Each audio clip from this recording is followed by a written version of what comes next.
بسم الله الرحمن الرحيم. السلام عليكم ورحمة الله وبركاته. بینەران و بیسەران و خۆشەویستانی کەناڵی ئاسمانی پەیام، سەلام و ڕەحمەتی خواتان لێبێ.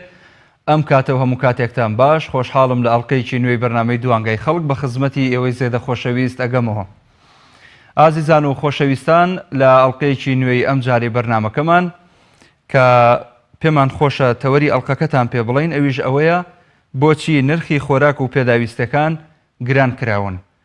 بۆ زانیاری بەڕێستان ئەم تەوەرە لەلایەن بینەرێکی ئازیز و خۆشەویستەوە دانراوە. واتە دوای ئەوەی نامەی بۆ بەندە نارد وتی تکایە فریای بازار بکەون، فریای تاجیرە چاوچنۆکەکان بکەون، ئەوانەی کە نرخی شتومەکیان گران کردووە. لە ڕابردووە بازاڕیەکی تێر و تەسەلم بۆ ماڵ و حاڵی خۆم کردووە 48,000 تێچووە، بەڵام ئێستا 58,000 تێچووە. واتە نزیک 10,000 دینار چوەتە سەر ئەو شتومەکانی کە من لە ڕابردووە بەو نرخە کڕیومە. تەبان ئەمە کۆمەڵێک هۆکاری هەیە لە ڕۆژانی ڕابردوو، قەیرانێک کەوتە نێو خەڵکەوە، قەیرانێکی تەندروستی و دارایی. ئەویش ئەوە بوو کە خەڵکێک بێ ئیش و بێکار نێردرایەوە بۆ ماڵەوە بە بیانووی کەرەنتینە کە لەلایەن وەزارەتی تەندروستیەوە ئاماژەی پێکرا کە دەبێ هاوڵاتیان خۆیان کەرەنتینە بکەن لە ماڵەکانیان، نێنە دەرەوە تاوەکو دوور بن لە نەخۆشی کۆرۆنا، کە ئینشەڵا داواکارین لە خۆی پەروەردگار هیچ ئەسەر و عنوانێکی نەمابێ لە ناو کۆمەلگاکەمان، هەروەها لە شاری سلێمانی و لە سەرجەم هەرێمی کوردستان. ئینشاءالله خی گەورە شیفای سەرجەم نەخۆشانی ئەم نەخۆشیە ئەدا و دەروی خێر لە سەرجەم مسلمانانی جیهان ئەکاتەوە، بە تایبەت لە عێراق و کوردستان. ئازیزان و خۆشەویستان، دیارە دوایەوەی کە ئەم تەوەرەی ئەمڕۆ لە واڵی فەرمی کەناڵی ئاسمانی پەیام دانرا لە فەیسبوک و ئینستاگرام، لەوێوە بینراوە کۆمەڵە کۆمنت هاتوون. کۆمنتەکان شتی جوانیان تێدایە، بابەتی زۆر تێر و تەسەلی تێدایە، قسەی باشی تێدایە لەسەر ئەم بابەتە. بۆیە داواکارین لە ئەڵلقەکانی داهاتوی ئەم بەرنمەیە، ئەوانەی کە خوو بە سۆشیال میدیا و فەیسبوک و ئینستاگرام و تۆڕەکانی تر ئەدەن، تکایان لەکەین بەشدار بن لەگەڵمان. کۆمنتەکانیان زۆر زۆر گرنگە بۆ ئێمە، و ئەگەر پێشنیاری بەرنامە و تەوەری جوانتان لەلا هەیە ئەویشمان پێ بڵێن بۆ ئەوەی هاوکارمان بن. ئێوەش بەشێکن لە کەناڵی ئاسمانی پەیام، چۆن ئێمە بەشێکین لە ئێوە و لە خزمەتانین شەو و ڕۆژ لە ڕێگەی شاشەڕەنجینەکەی پەیام مۆدەینە خزمەتان. بۆی درێژە بە باسەکە نەدەم، زیاتر ئێوە قسەی لەسەر بکەن لە ڕێگەی و پەیوەندیە تەلەفۆنانەی لە خوارەوەی شاشەی کەناڵی ئاسمانی پەیام هەیە، پەیوەندیمان پێوە بکەن. هەروەها لە ڕێگەی سکایپەوە پێم وابێ کاچی دەرهێنەر کاک عەبدولخالق پێمەڵێ لە ڕێگەی سکایپەوە توانن بەشدار بن، واتە بە ڤیدیۆ توانن بەشدار بن لەگەڵمان، قسەی زیاتر لەسەر ئەم بابەتە بکەن لە پەیام تیڤ لە ڕێگەی سکایپەوەتە لە سکایپ هەر بنووسن پەیام تیڤ،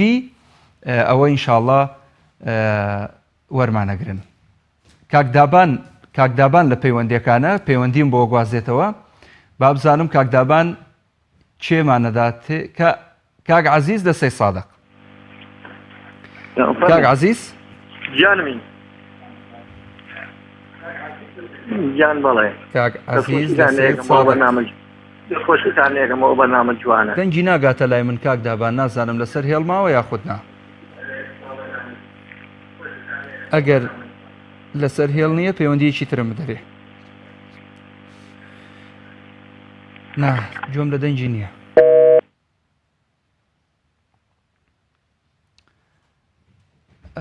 ئەگەر گرفتێک هەیە بۆمان چارەسەرکەن بۆ ئەوەی گلەیمان لێ نەکەن، دواتر بڵە پەیوەندەکانمان وەرنەگیرە.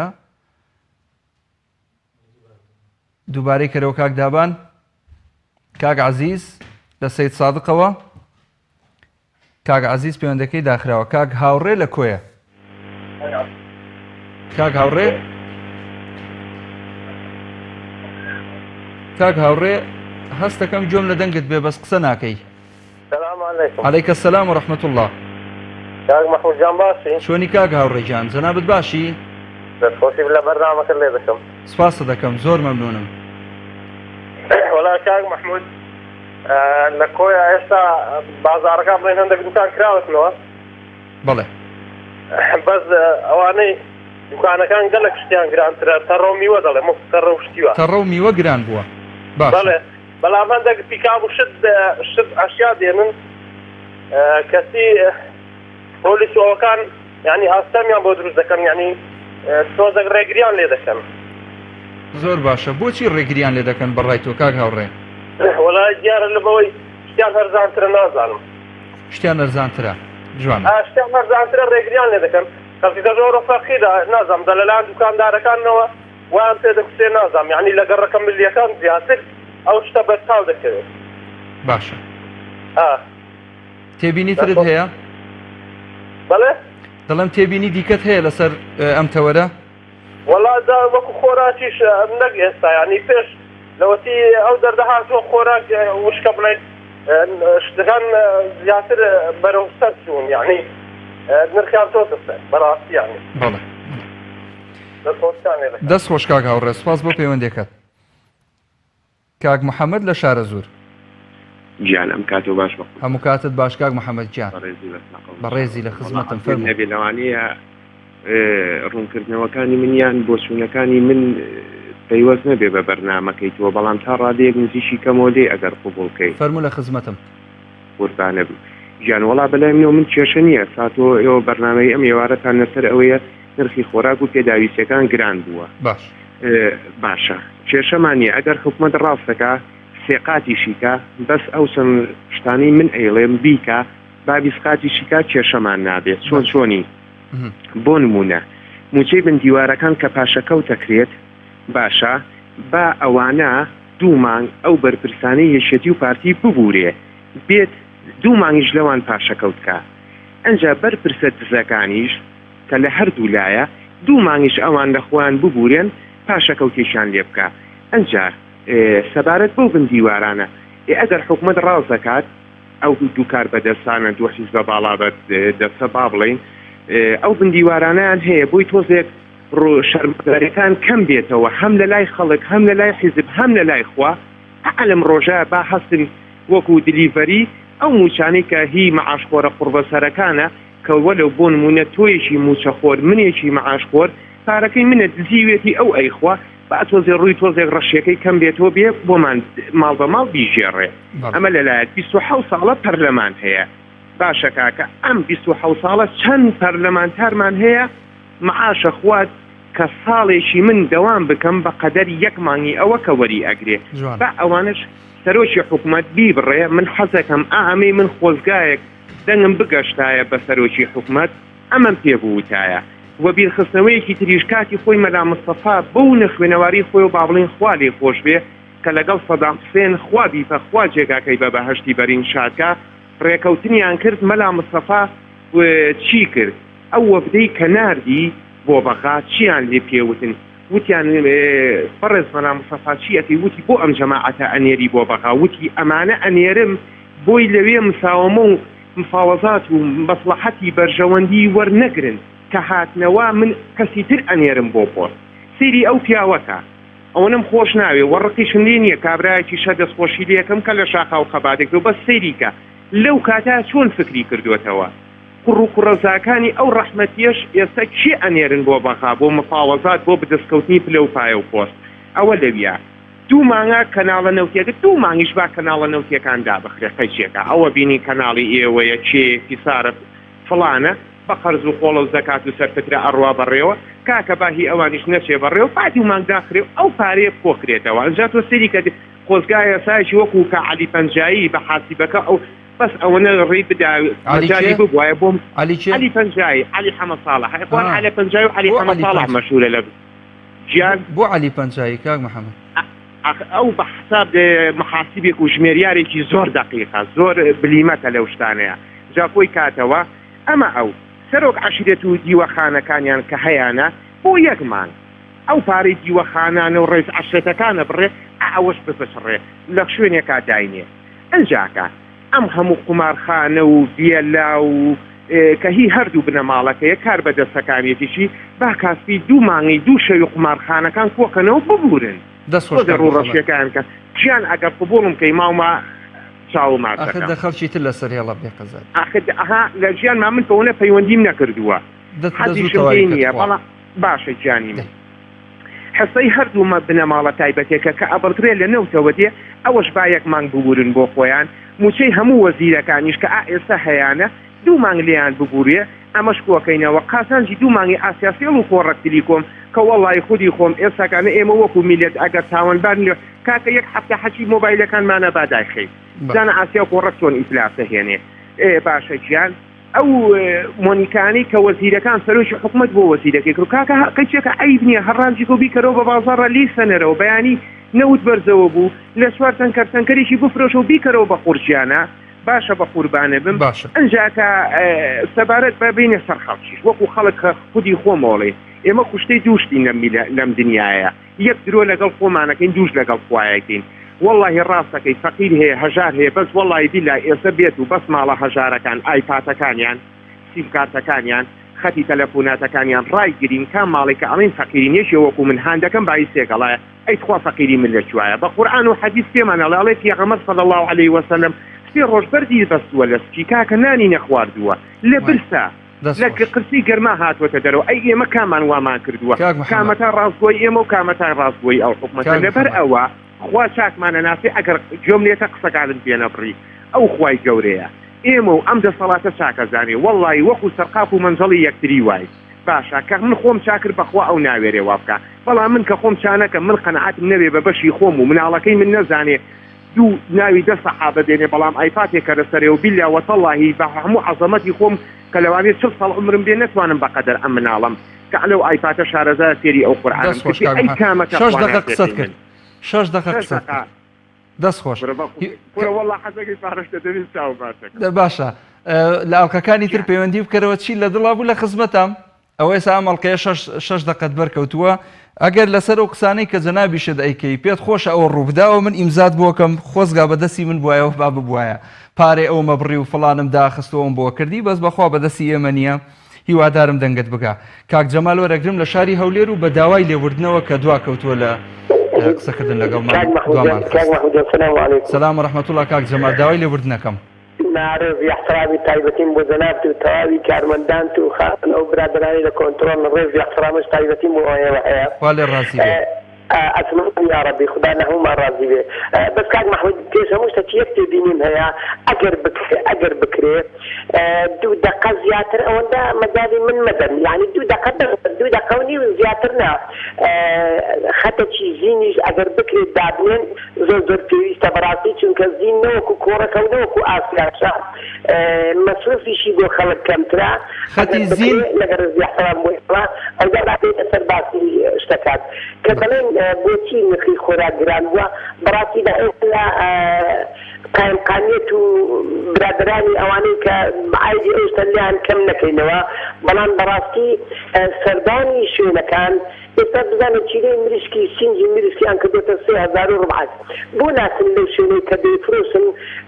لیژنەی قایمقانیەت ئەوانەی کە پەیوەنددارن بەو مۆزوعی بسن لێوە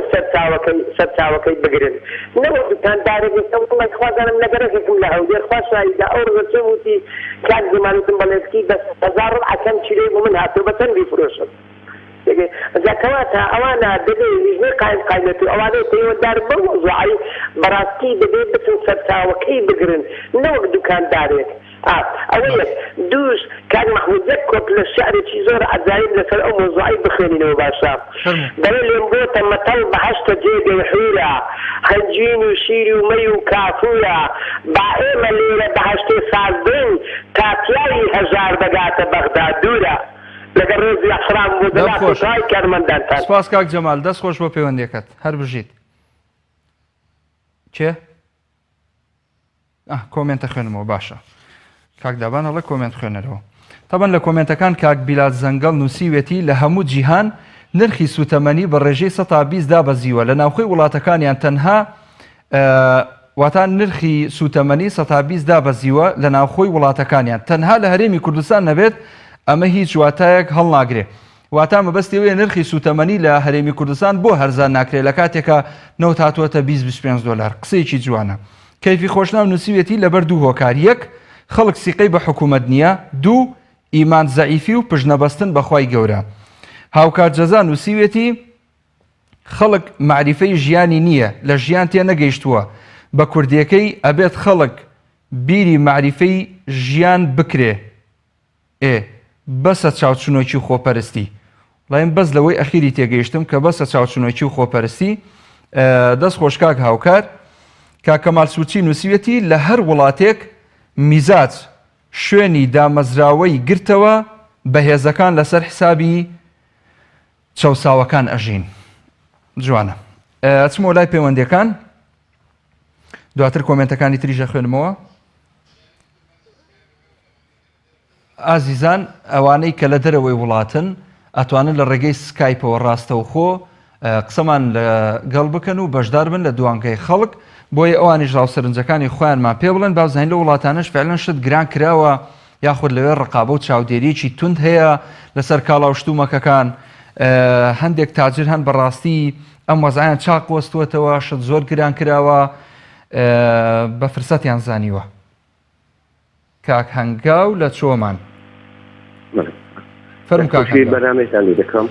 سپاس دەکەم. دەبارەت بە گرانی خۆراکی ئەوە بێویزدانە گرانی خۆراکی بێویزدانیە کە ئەکرێ بەرامبەر بە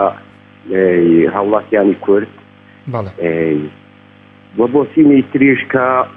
هەیتم لەسەر ئەو بارودۆخی ئێستا لە کوردستانە گوزارێت مانگێکە قەدەغەی هاتوچێ و وە بەربەستەکان لە هەموو کوچە کۆڵانەکاندان درراوە و خەڵک هەمووی لە ماڵەوە سزن کراوە. حکوومەتیشیت بەرنامەیەکی نییە کە هاوکاری ئەو خەڵکە هەژار و نەدار و خەڵک هەر هەمووی بەرسمی بەهەژار کەوتووە کە سەتانەوەتی خەڵکەکەی کوردستان هەژارە تەنیا کۆمەڵێک کەس ئەوە لە پلەی باش و بڵین داهاتی باشیان هەیە. ئێستا حکوومەت بە ئەو خەڵکی کە لە کرێتیدایە و لە دوکان و خان و ئەو شتانەدان با حکوومەت کرێیەکانیان بۆ بدەن بۆیان بدەن بۆ ئەو خەڵکەی کە کرێیان پێ نادرێ و لەلایەش کەشەوە حکوومەت کە ئەو قەرزانەی من 5 ساڵی هاوڵاتیانی لەلایە با قەرزانشیان بداتەوە و ئەو خەڵکانەش کە لە ماڵەوە سزن کراون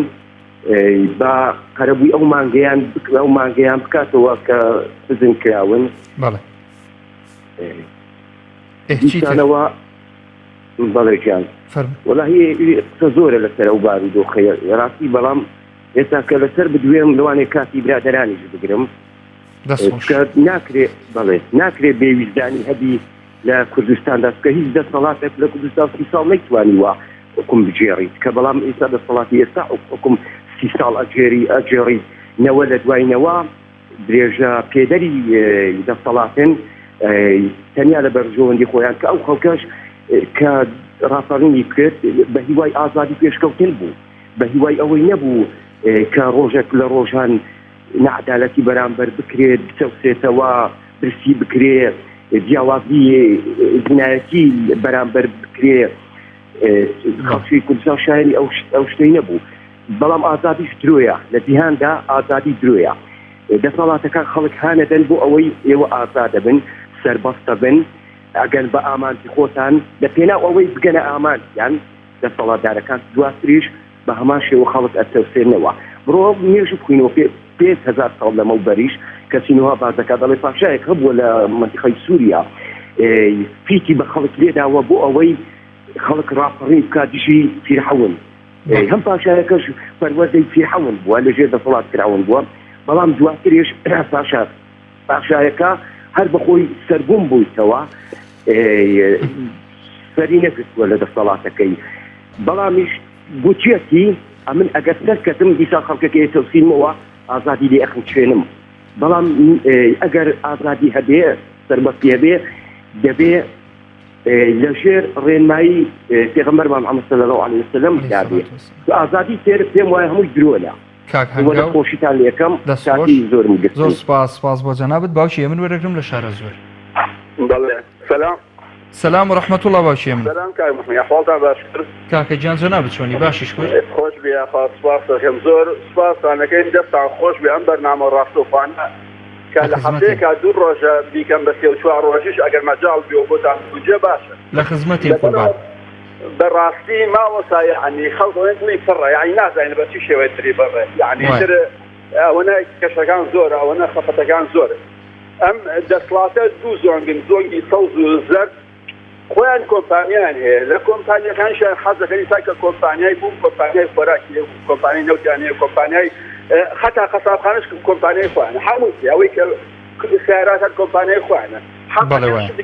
سەمان لە گرانی ئەوان سوودی لێ ئەبێنن حەزەکەن ئەگەر گران بێ ئەوان زیاتر ئیسفادەکەن زیاتر خانجات ئەکەن بەڕاستی ئەم خەڵکیان کردووە بە کۆی لە خەڵکیش خەتایەکی خۆی چیایە باوەڕکە خۆم لەگەڵ ئەو خەڵکە ئاگادار خەتای خەڵک چییە؟ باوکیە من تۆ بابزانم خەتای خەڵکەکە چییە؟ خەتای خەڵکە لە کاتی دەنگدانە هیوا هەیە باوەڕکە سونبەرنیش نەبووە یعنی سێرەحیت وا هەوڵیان بۆ داچێک گزیان بۆ کاچە ماڵانەگە ڕێشە دەنگیان تێ بدرێت خەتای ئەوەیە یعنی من با خەتای خەڵکەش بگرم یعنی لە کاتی دەنگدانە هەموو شتێکیان لە بیرەچێتەوە ئامانە لە بیرەچێتەوە کە ئەوە خەڵکی تووشی خەفەت و مەراقەکەن ئەڵێ بڕۆ ماڵە لە ماڵە بۆ لە ماڵە چی ئەکا و خەڵکیان خواهین ئەتوانێن من وڵاتانی تر لە غەزە کەرتی غەزە هیچ نییە هیچ شتێکی نییە جای کرێکاری تایبەت پارەی داوەتێ و لە ماڵە دانیش تۆ پارێکی کرێکاری تایبەت کە غەزە بە سواڵی خەڵکیە یعنی با هیچ شتێکی نییە هیچ دەهاتێکی نییە کوردستانی خۆشمان هیچ خزمەتی ئەو خەڵکە ناکا بەڕاستی ئادێ بەڕاستی ئەو خەڵکە بڕۆ ماڵە بۆ خۆ لە ماڵە بۆ خۆ یارمەتی ئەو بکەن من وەکو خۆم وەکو خۆم وەسم باشە خۆم مامۆستایەکەم معاشم هەیە و فلاحیشم تا فلاحیشم هەدەف ئەگرێت حەدێکی تریش ئەبەکەن بەس وەڵڵاهی خەڵکی وا هەیە زۆر داماوە زۆر خەفەت ئەخۆم زۆر یانی دڵم گرانە بەم وەس عادەتی تر چاریشن نییە مەجبوری لە کەناڵێکی ئەوە بەرنامەیەکی ڕاستەخۆ لەگەڵ مارێدەری بڕین ئەینا وەکو منجەڵی خاز وایە ئەگە هەر خۆ لە تەقیلە یعنی تر شتێکی زۆر خابگەین جا دەستان خۆش بە کاتان زیاتر نەگرم بەڕاستی ئەو خەڵکە زۆر نامرتاحە زۆر ناخۆشحاڵە زۆر بەڕاستی تووشی کێشە و قەیران بووە و زیاتر ئەم دوو دەسڵاتەی زۆنی سەڵ دوزەر قەیرانەکانیان زیاتر کردو و ئەم قەیرانانە لە سوودی ئەوان تاکید بە لە سوودی ئەوان هەموو شتێ لە سوودی ئەوان خی گەورە ئەو ڕێک لەو خەڵکە باتەوە دەروی خێریە بکاتەوە وەڵای ئەو خەڵکە شەوی خۆی بیر بکاتەوە سەلام عەلەیکم دەستا خۆش عەلەیکە سەلام سپاس بۆ جەنابەت باوکیە من دەستی خۆش بێ کاک ڕەمەزان لە هەولێر کاک ڕەمەزان السلام عليكم. سلام ورحمة الله وبركاته كاك رمضان لتلفونكوا جملة بقرا سباس دكم.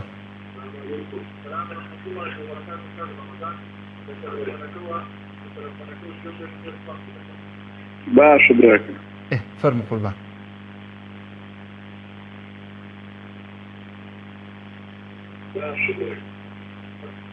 برنامج تان لسر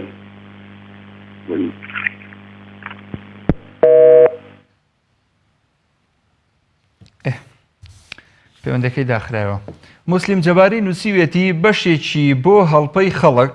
واتە گرانکردنی شتومەک ئەڵێ هۆکارەکەوێ بەشێکی بۆ هەڵپەی خەڵک بەشێکی بۆ بازرگانەکان سوپاس بۆخوا دەستگا خێرخوازەکان سەبەتەی خۆراکیان بەسەر کۆمەڵک خانەوادە دابەش کرد ئەگەرنا دۆخەکە خراپتر ئەبوو بە تاکید کاک موسلیم مەلا محەممەد باڵەکیانی نووسیوێتی زۆر شەرمەزاریە حکوومەتی هەرێم ڕێگە لە دەستگا خێرخوازەکان بگرێ کاوکاری بەسەر خەڵکی کوردستان دابەشەکەن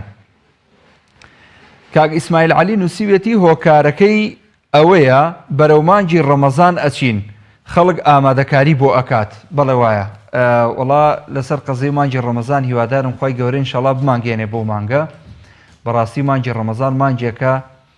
پڕاوپڕە لە خێر و بەرەکەت و خۆشی و ڕەحمەت و دابارینی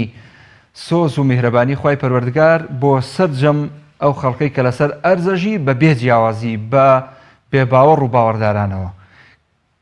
ئیشەڵا هیوادارم ڕەمەزان بێتە مای خێر و بەرەکەت بۆ خەڵکی کاک ڕێباز وەرەگرم لە شاری سلێمانی. سلام ورحمة الله وبركاته كاك لباس حالة سنة باشي جناب شوني باشي قربان يا حبيبي والله لسر مسألة علي أشياء جرام بو مراتي هو كارجي أوي سوربي بوي مانج رمضان هم صار كاتي شو ما برو مانج رمضان جرام بوني أشياء كان بازار بيني باش وهروها بهوي هم فيروس شوا كشندين بازرگان سرتاي بيجوي ك ئەم ڤایرۆسەش بێتە ناو کوردستانەوە هۆشداری ئەوە هەندا کە گومەرێک نەفسایە دەزیا کراوە بەڵێ هۆکارەکەشی زۆربەی بۆ ئەوە ژەگەڕێتەوە وهروها ننكشم داولية كالي أكر تواني سلا أخيرا كما قرآن ما بخير ممنون كذي لە خزمەتام کاک ڕێباز ئیشەڵا لە خزمەتا بم پەیوەندیەکی باوکی دیاری لە پێنجوێن کاک محمودجان سڵاوی خوا لێبێ سڵاوی خوا لێبێ باوکی دیاری باشی قوربان سپاس دەکەم جەنابەت چۆنی خوا زاباتۆ کاک محمودجان وڵای کاک محمودجان من بەنسبەتە وەرەکەی بەڕاستەوە دەستخۆشی لێ یەکەم لە خزمەتام دەست خۆش بێت تەوەرێکی جوانە تەوەری برایەکی بەڕێزە وڵات لە فەیسبووکەوە بۆی ناردم وتی کاک محمود هیوادارم قسە لەسەر ئەم تەوەرە بکەن وتم بەسەر چاو خوا زاباتۆ وەڵاهی من چەند تێبینیەکەم یا کاک محمودجان فەرموو خوای پەروەردگار کە دروستکەری مەخلوقاتەکانی خۆیەتی هەر کاتێکەوە باو یعنی هەر کاتێک وە باو ناڕەحەتی و نەخۆشیێک بنێرێ یعنی بەڕاستی لە هۆکارەکەی دەگرێتەوە بۆ بێبەزایی دروستکراوەکانی کە ببێتە دەرسێک دروستکراوەکان دەرسی لەوەگرن وەڵای کاک محمودجان خەڵکی بە تایبەتی فرۆشیار خەڵکێکی بێڕەحم و بێبەزەین بەرامبەر بە بەو میلەتە هەژارە یعنی هەندێکیان ئەیانەوێ یعنی لە ئەسنای کارەسات و قەیرانە یعنی وەخڵەن دەستکەوتێکی مادی باش بەدەست بێن بە بێوێکەوە ڕەحم و سۆزێکیان بۆ میلەتە هەبێ کە بەواقعیش بینراوە و خەڵکیش ئەمەیان کردووە ئەمە تێبینێکی کەش کاک محمودجان سەرمایهدارەکان هەندێک لە خەڵکی سەرمایهدار کە لە بڵێن قەیرانێکی ئاوا وەسعێکی ئاوا دروست ئەبێ ڕەحم و سۆزێکیان نییە بڵێ بە ئاگامان لە خەڵکێکی هەژار و نەدار بێ ئەڕۆن پیکابێ دەبن لە فرۆشگاکانە بایی 2 ملیۆن سێ ملیۆن شتەکردن ئەمە شۆکارێکە بۆی کەوا شتەکە بەڕاستی لە بازاڕە گران بێت ئەگەر بمبووریت لە وڵاتێک لە وڵاتەکانی دەرەوە ئەڵێک گۆشت گران بوو لە شارێ لە وڵات ئەجنەبیانە ئەڵێ خەڵکی ئەوەندە ڕۆشنبیر بوون بڕیاریان داوتیان ئێمە ماوەی یەکمان گۆشت ناکڕین بۆ ئەوەی کەوا نرخەکەی دابەزێ بڕیاردا لەو شارە 1 کیلۆ گۆشت نەکرا ماوەی مانگێ ئەڵێ هەموو گۆشتەکە خراپ و دوایی ئەوەندە دابەزی بە چەند قات نرخەکەی خۆی کەمتر دابەزی ئەبێ بەڕاستی خەڵکی ئێمە ئاوا ڕۆشنبیری هۆشیاری هەبێت نەکبێت یعنی بەس خۆی بەس بیر لە خۆی و مەسلحەتی خۆی و ئیتر بیر لە خەڵکی هەژار و نەدار نەکاتەوە ئەمە تێبینێت چکە کاک محمودجان لە ڕاستیە حکومەتیش کەم تەرخەمە یعنی حکومەت ناکرێت ئەبێ بەڕاستی لیژنەکانی بەردەوام بگەڕێن بەسەر دوکانەکانە مارکێتەکانە شوێنەکانە یعنی ئەو مشتری کە لەوێ پرچاوی لێ بکە بڵێ ئەوە چیە کڕیوتە بە چەند کڕیوتە یعنی بەڕاستی خۆشتەکان واقعە یعنی هەموو شتێک گران بووە بە تایبەتی لەم قەیرانەیە لە کۆتاییدا دەستخۆشی بەرنامەکە لێکەم و زۆر سپاس دەکەم دەست خۆش بێ باوکی دیاری سپاس بۆ پەیوەندیەکەت هەر بۆ معلوماتان خۆشەویستان پێغەمبەر صلی الله علیه و سلم فەرمودەیەکی هەیە کە عەبدوڕەحمانی کوڕی شبل بۆمانە جێڕێتەوە ڕەزا و ڕەحمەتی خوای لێبێ پێغەمبەر صلی الله علیه و سلم فەرموویەتی إن التجار هم الفجار قيل يا رسول الله صلى الله عليه وسلم أوليس قد أحل الله البيع وتا آية خواي پروردگار تجارت و کڕین و فرۆشتنی حەڵال نەکردووە چونکە پێغەمبەر فەرموویەتی تاجیرەکان لە ڕێ لایان داوە واتە جیاواز لەو ئەمرەی کە خوا پێی کردوون کار ئەکەن یان کەسابەت ئەکەن طبعاً بۆ هەمووی نا بۆ بەشەی کە فرت و فێڵ چییە وەکوانەی کە ئێستا بەشێک لە شتومەکەکانیان گران کردووە بە بێهۆ پێغەمبەر صلی الله علیه و سلم دواتر فەرموویەتی قال بەلا ولكنهم يحدثون فيكذبون ئەسنای قسەکردن و معاملەیە درۆکەن لەگەڵ ڕێزم بۆ ئێوەی ئازیز و خۆشەویست ويحلفون فيأثمون سوێنیش زۆر بەخوا خۆن ئیتر نمونەمان زۆرە لەسەر ئەوە بەخوا بۆنە لەسەر خۆمە خۆشی بۆنە لەسەر خۆی نییە بەخوا بۆ نەگەیشتووە بەخوا گومریکی ئەوەنەیە بەخوا لەسەر خۆم گران کراوە ڕەنگەواژ نەبێ لەگەڵ ڕێزم بۆ ئەو تاجیرە خواناسانەی کە لە ڕابردوو لە ئێستادا هەروەکو خۆیانن هیچ شتێکیان گران نەکردووە دایکی ئیبراهیم وەرەگرم لە چوار قوڕنا سلام علیکم سلام ورحمة الله وبركاته باش کار محمودجان باشی دایکی ئیبراهیم زۆر سپاس دەکەم سپاس دەکەم دەستخۆشی بەرنامەکە لێ دەکەم خوا لێ ڕازی بێ سپاس دەکەم بەڵێ لەسەر تەوەرەکەت کاک محمود بەڵێ فەرموو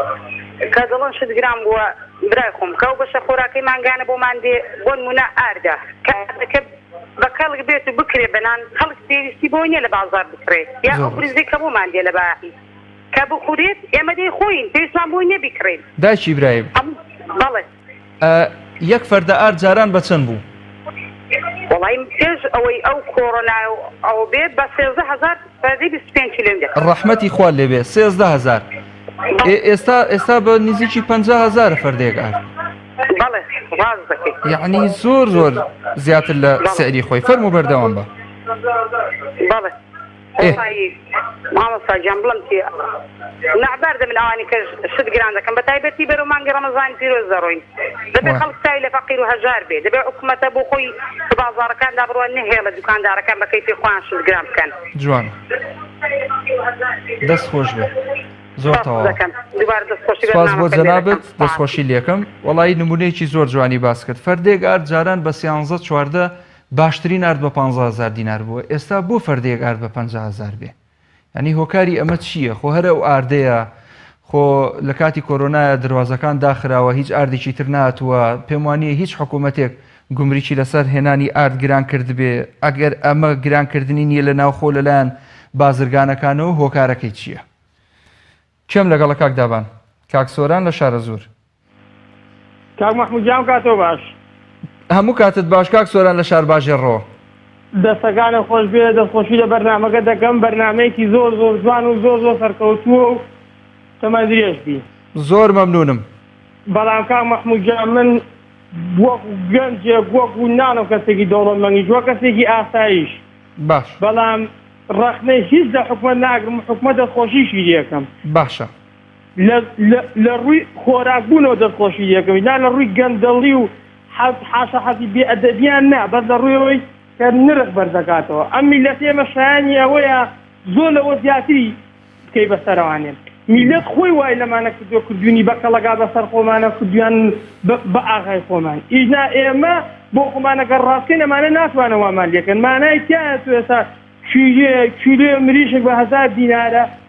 کیلۆ پیاز بە 2000-3000 دینارە فاتە ڕەخنە بۆ لە حکومەت گرم ڕەخنە بێ لە خۆمان بگرم وەڵی پیازیش بیرم بۆ قسەی لەسەر بکەم وایە ئەجا بێتگە لۆکای مەحموودجان ڕێزمێ بۆ کەناڵەکەی تۆ ڕێزمێ بۆ کەناڵەکەی تۆ قسەیەکەکەم تەشکیل بە هیچ حیزبێ ناکەم بە تایبەتی چۆتی پارتی هەر زۆریەوە نییە یعنی من قەت زەمیان ناکەم چونکە گوناح مەگام زەمیاکەم چونکە بۆی ئەو گوناحەی ئەوان نییە بۆ من هەر بەشان هۆیگەلی خۆیانەوە بێ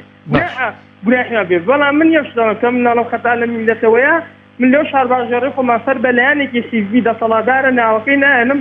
سوێنم پێ مەخۆ 10000 دینار لە گیفانیان نییە 10000 دینار لە کاتی ئەم هەڵژانی کەشوی 10000 لە گیفانیان نییە چاک ئەیناسم ڕێزم هەیە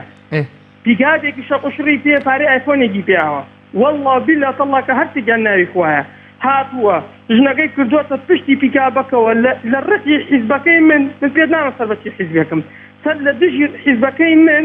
کە ئەمەی کە من ئێڵم حیزبێکی گەندەڵە ئەم دوو حیزبەی چێتی پارتی هەردووگیان گەندەڵ و هەردووگیان دزن بەڵام لە داخی مەجموعەی وەگەمە ژنەکەی خسە بە پشتی پیکابەکەوانێ سۆڕی پێەیە لە داخی من تۆ ئینسانە کەرامەتت کە ئەوە بێ ئافرەتەکەی خۆڵکەیتە پشتی پیکابێکە و سۆڕی بێبێ ئێتە چی چاڕوانی لە میلەتاکە ئەم میلەتێمە گوناحە خەڵکی پیاوە کۆمەڵ گیان بۆچی مەسەلەن ژنی خسۆتە پشتی پیکابەوە بۆ لە ڕقی من کە من سەر بۆ حیزبی ئەو نیم لە ڕقی تۆ کە تۆ سەر بۆ حیزبی ئەو نی یعنی میلەت چی لێ چاڕوانەکەن نەڵە میلەت شانیەکێتی پارتیە ڕێزمێ نەخوێنەوار دەست خۆش کاک سۆران سوپاس بۆ پەیوەندێکت کاک سۆران قسەی لەسەر گرانکردنی پیاز کرد ڕاستەکە پیاز لە ڕابردووای کیلۆی 500-750 دینار بوو ئێستا بە 2500-3000 باوکی ئاردین وەرەگرم لە سلێمانی باوکی ئاردین فەرموو سڵاوی خوارد لێ بێ کاک مەحموودجان سڵاوی خوا لە جەنابەت باوکی ئاردین قوربانم دەستخۆشی و بەرنامە جوانە و لێکەم سپاس دەکەم زۆر مەمنون بۆ خۆشتان کەسێکی دیندار و کەسێکی جوان الحەمدولله فەزلی خۆیە خوای گەورە هەر پایەدارتان کە ئینشەڵڵا الله ئامین خوا لە ڕازی بێ وەڵڵاهی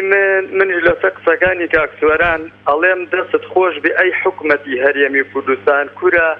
والله دەستخۆشی لەکەم والله حەقی خەڵاتە حەقی هەدیەیە بۆیان بەرین بە چک بە گوڵەوە بڕۆین بۆ بارەگا حیزبیەکانی یەکێتی و پارتی بەڕاستی یعنی پێویستە هەدییان بۆ بەرین کورە چیان لێ کردوین بووە خۆیتیان لێ نەکردوین هێشتا ماوە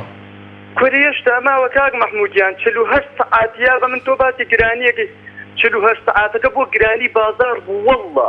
والله بەخوای تاکو تەنها کە ڕەمەزان وا بەر ڕەمەزانی خێر و بەرەکەت بەڕێوەی ئینشەڵڵا پات و تەراجیان تێکە چی ئەمانە بۆی یعنی بۆ ئەمە ئەزانی مثالێک بێنینەوە لەسەرم باساڵێ پاشایەک هەبوو چۆن بۆ لای خەڵکەکە و تێوتی کاکە گیان ئەمری کرد بەسەر هاوڵاتیەکانی کاکە گیان ڕۆژی 50 کیلۆ ئاردی دارم لێدا نەوێت وەڵاوتی کاکەوتیان چار نییە ئەمە چی بکەین وتی کاکە پیاوێکی ناوداریان نار زیرەک بڕا قسە لەگە پاشاوتی فەرموو بۆچی هەچی کاکە چۆڵای کاکە هاتوونەکە تۆ 50 کیلۆ دروست ناکرێت هێن 500 کیلۆ خوایەتەوە بە 500 کیلۆ ئێوتی کاکە 500 کیلۆ مەکەن ئەی چی بکەین وتی برا بە 2 نەفەر 1000 کیلۆم بۆ بکەن یعنی تۆ سەیری کە بە 2 نەفەر 1000 کیلۆم بۆ بکەن برا گەورەکەم بازاری ئەنجا با بەخۆیانە نازم من لێرەوە پەیامێکم بۆ دکتۆر هەڤاڵ هەیە کە ئێستا وەلی ئەمری شاری سلێمانیە تەداخلی ئەولا ناکەم ئەڵێم ئەی وەلی ئەمری شاری سلێمانی لە خوای عومەر ناترسیت لە خوای عومەر بترسا کە دایک و کچەکە بوو بە مناقەشەی ئەوەیانە کە دوتی ڕۆڵێکیان ئاوی تێکەشترەکە وتی دایەکیان ئاوی چی تێکەم زۆر بێتەوە ئەی خوای عومەر وتی لە عومەر ناترسی ئەی خوای عومەر يعني بزانە ئیمامی عومەر عەبدێ بوو ئەی دکتۆر هەڤاڵ لە خوای ئیمامی عومەر ناترسیتەوە ئەم میلەتت برسی کردووە منێکی سایەک تەکسی نزیکی ئەوە بۆ چەند ڕۆژ ئەچێ نازانم یعنی ئەوە مانگ شتێکە من لە ماڵ و 250 دینارم بەیان نەکردووە لە من خراپتر هەیە من لەواچێ سەرچاوی تەکسیەکەم 2 ڕۆژکە بڕۆم بە بازار و ئیشکەم بەس هەیە کرێچیە من کرێچینی سواز بۆ خوای گەورە لە قارون بۆ قارون لەکەیان خوای گەورە بردی بەعەرزەوە ئەمە بۆ بەرپرسەکانمان بێدەم پەیامە والله خوای گەورە کە چوون بۆ لای قارون وتیان ئەی قارون بترسە لە خوا ئەو ماڵ و سەروەت و سامانەوە تینجا سەروەت سامان خوا کۆیەتی بە من هەمووی بە ئارەقی ناوچاوان و بە بازی و خۆم بە عەقڵی خۆم پەیام کردووە خوای گەورە ئەمری کرد بە عەرزبی خا بە ناوی عەرزە فرعەونمان هەیە خوای بە خوای سەر عەرزە زانیویت من خوام لەسەر عەرزە خوای گەورە دوژمنی لە ماڵی خۆیان بۆ دروست کرد کە دایکی خۆی شیری ئەیە بە کێ بزان پێغەمبەر موسا لە ماڵی ئەوە خوای گەورە گوتی دایکێ بێنن بۆ ئەم مناڵە بە ئەم مناڵە شیرێک بخوات ئەمە مەمکی کەس ناگرێت شیری کەس دایک گەڕان دایکی خۆیان لە ماڵەکەی خۆیان دوژمنەکەی بۆ حکمەتی خوای گەورەی تیا بووە لە ئاوی نیلیشا غەرقی کرد ئەی دەسەڵاتدارەکان کوای F16 کوای C5 کوای S400 کوا دژەکیە کوا هێزەکانتان لە کوێن پەیامێ بن لە کۆمیتە و بارەکە ئەی بانگەشەی هەڵبژاردنەکانتان کووا لەکوێ بانگەشەکانتان ناکەون بۆ ئەچی لەم بۆ لەکوێ کاک مەحموودیان زۆر داوای لێبوردن لەو کەسانە لە خزمەتام خەت بەڕاستی دڵمان پڕە یعنی بەس ئەمەش میلێت نییە بەڕاستی ئەمە میلێت نییە کاک محەممەد لە ڕانیە دەست خۆش باوکی ئاردین داوای لێبوردنەکەم خەڵکی تر لەسەر هێڵە بۆیە قسەکانم پێبڕی داوای لێبوردنەکەم کاک محەممەد وەرەگرم لە شاری ڕانیە ئەو کاتت باشای بەڕێزم هەموو کاتت باش کاک محەممەد زۆر سپاس وەڵای ئەمەش لەسەر سەی ئەو بازارشی گرنەی 23 قسام کردم بەڵێ وەڵای هەموو شتێکرام بۆ براکەم ئێستا زاران وەڵای ئێستا وەکو برنج وەکو ڕۆن وەکو ئارد ئێستادان مەغزەنەکان باینە ناوخۆی تێدا ئەگەر لە دەرەوەش ئازوخە نێو لە دەرەوەش عەشیاکان نێ لە مەغزەنەکاندا پڕن و باینە خۆمان دەکا و باش شەشمانی دیکرێکە ڕاست دەکەم بەڵام شت گران بووە ساتەنەکە گەڕۆنی جارانە من بەرمونە بە 25 زارم کڕیوە ئێستا بۆتە 32,000 لە زاری بۆ ئێستا 52 و ئارد هەرعینەش وەڵای جامو شتەکان گران بوو وەڵا وایە ڕاست وانە بەرەوەڵا داگە نەوانەواسا پێشەشمانی دیکانە و وازەی درێژکەنەوە وەڵا 600,000 تەنەکەی ڕۆنی و فەردەی بریجی بەڵێ دەست خۆش بێ دەست و تەواو زۆر خۆش بەرنامەکەت لێ دەکەم زۆر سپاس دەست خۆش سپاس بۆ جەنابەت کاک محەممەد جان ئازیزان هەندێک کۆمنتی ترە خوێنمەوە کاک باپیر باڵەکی نووسیوێتی چونکە حکوومەت لە هەموو سێکتەرەکانەوە ئەوێت دژایەتی گەلی کوردستان بکات ئاسوودە سلێمانی نووسیوێتی ئەگەر لەخوا بترسین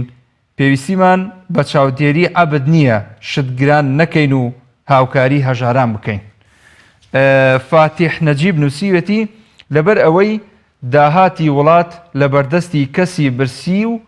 چاوچنۆکدا کە قەت هەست بە بەرپرسیارەتی ناکەن پەیوەندی وەرەگرم کاک خالید لە سلێمانی كا خالد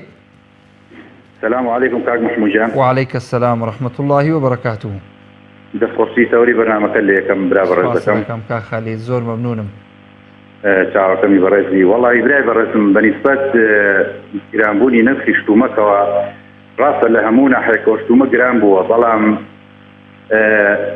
حکومەتیش چۆن ئەڵێ لە هەموو لایەتەوە بارگرانی بۆ خەڵک دروست کردووە کاک محمود جان.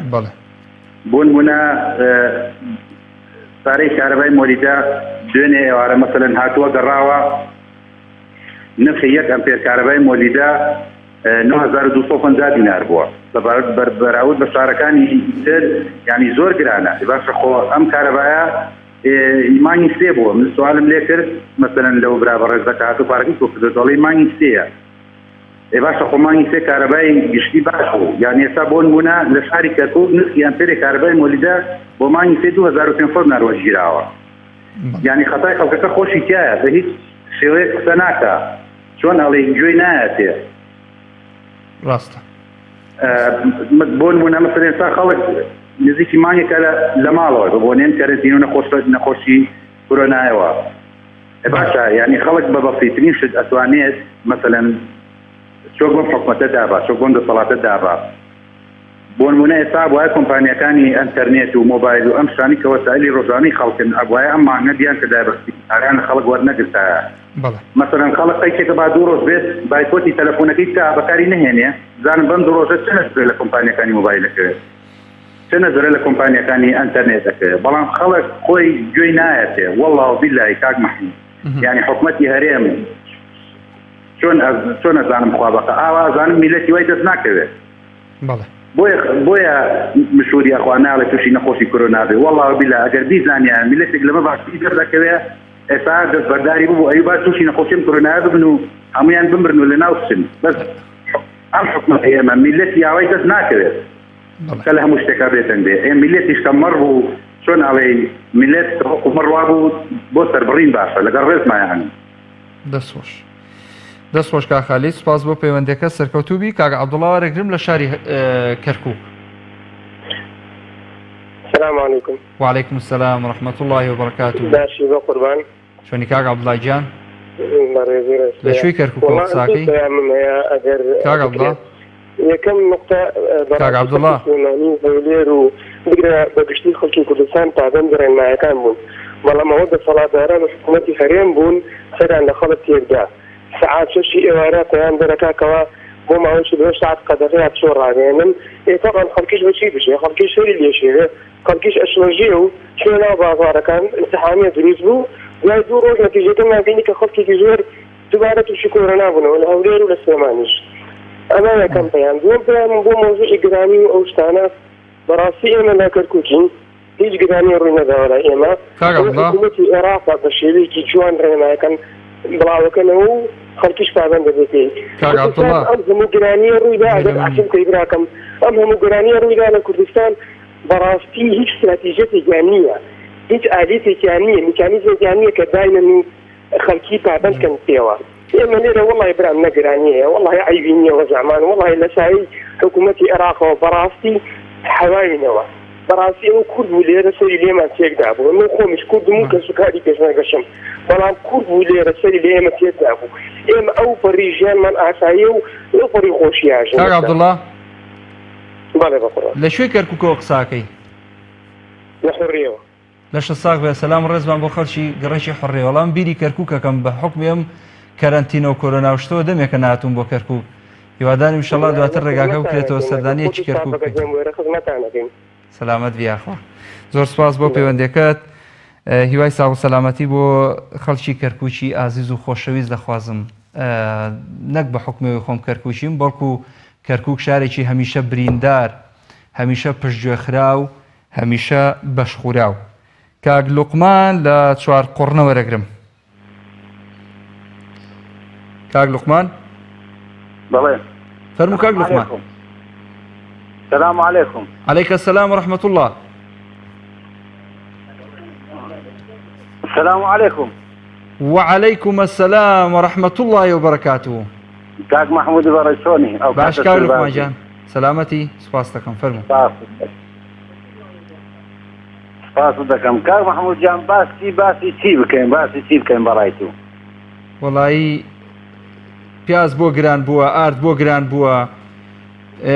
بنزین بۆ هەر گرانە کارتی موبایل بۆ نووسراوە 10,000 و بە 12,000 12,500 نازانم یعنی باسی چیتر کارەبای مۆلیدە بۆ ئەمپێری 10,000 دینار وەرەگرن ئەو شتانە من یەک و شخصی دەکەم زیاتر نایکەم بەس دەڵێم حکومەتەکەی هەرێم اتقوا الله باشترین قسەت کردووە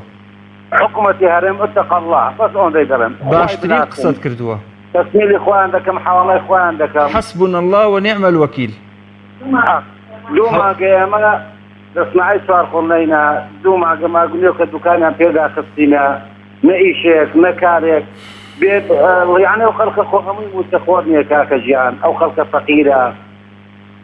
دەوەڵی خوا ئاگداری لە پارەم قەرز کردووە بۆ ماڵ و منداڵ هەر چۆن شتی وایە بیتن ڕاست دەکەیت چیت پێویستە بۆت بکەین کاک لوقمان هیچم بەس خۆشیم هیوادارم داوا لەو خوای دەکەم بەس ئومەتی محەممەد سەرکەوتبی بەسەر زانم و مجریمەکان کاک لوقمان هەر ئەمرێکت هەیە لە خزمەتین بەس ئەوەندە داوا لە خۆ دەکەم ئومەتی محەممەد سەرکەوتبی ئیشەڵڵا پەنا بەخوای گەورە ئامین ئامین ئینشاءڵڵا ئامین دەست سپاس بۆ جەنابەت دەچینەوە ڕانیەی خۆشەویست باوکی ئەحمەد وەرەگرم ئاخیر پەیوەندی کۆتا پەیوەندی باوکی ئەحمەد فەرموون السلام عليكم وعليكم السلام ورحمة الله وبركاته شوني باوشي أحمد جان باشي يا ربي باشي ولكن ورقة سوارد نفسي خورات جرام بوا راس جرام بوا بلام والله سوارد بتشي جرام كذا وكما تقول خوي دي جرام تاتو خاطر كوري خاطر ولا كذا بلى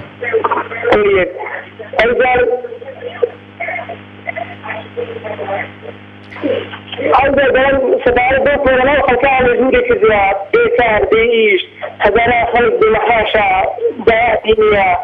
قارينية تداويسي كذلوغي هي يعني بسي تكارت سبعداري تكارت هي لازم ما خلق بطلع كارت اللي وجوانا كده ورد قادي عندنا قارت شهادة بلى دسوش دسوش كل شيء لما أدري كنت أفضل لي يا رب خاطر الصافي بلى من دعوة تاريخ شو يدرسها نسيت على مالا ودمونية ولكن صدق مثال أو نسيرش كانوا بينسل دعوة أخواني كخوان ما قارن لا أول جزر بنجات اللي بنسين دمونية مالا بلى لمن كان المراسي زهر من كلام أطفال كان دەست خۆش بێ باوکی ئەحمەد سواز بۆ پەیوەندەکەت خۆشەویستان دووبارە فەرمودەیەکی پێغەمبەرتان بیرێنمەوە عەلەیهی سەڵات وەسەلام ئەفەرمێ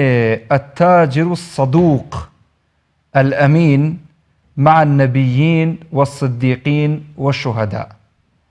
ئەزانن التاجر الصدوق الأمين واتای چی التاجر الصدوق الأمين بازرگانی ڕاستگۆ و ئامانەت پارێز بۆ زانیاریتان ئەم وشانە زۆر گەورن